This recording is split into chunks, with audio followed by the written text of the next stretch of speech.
بسم اللہ الرحمن الرحیم۔ شروع اللہ کے نام سے جو بڑا مہربان نہایت رحم والا ہے۔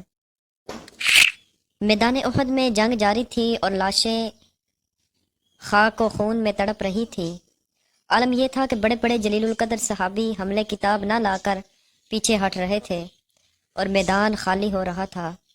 انس بن نضر میدان میں کھڑے یہ کہہ رہے تھے، اے اللہ، میں مسلمانوں کے اس فرار کی معذرت تیری بارگاہ میں پیش کرتا ہوں اور کفار کی اس سرکشی سے اظہار برات کرتا ہوں۔ شمشیر ہاتھ میں تھی جسے لے کر آگے بڑھے۔ سامنے سعید بن معاذ رضی اللہ تعالیٰ عنہ ملے۔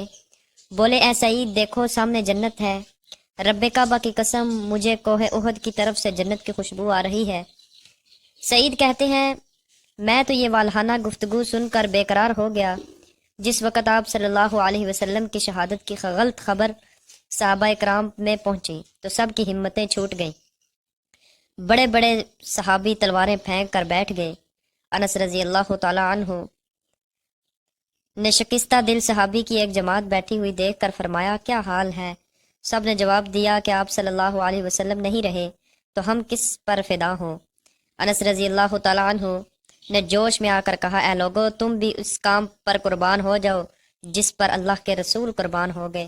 یہ کہہ کر مشرکین کی صفوں کی طرف بڑھے اور بے شمار کفار کو جہنم واصل کر دیا اور خود بھی سخت مقابلے کے بعد شہید ہو گئے۔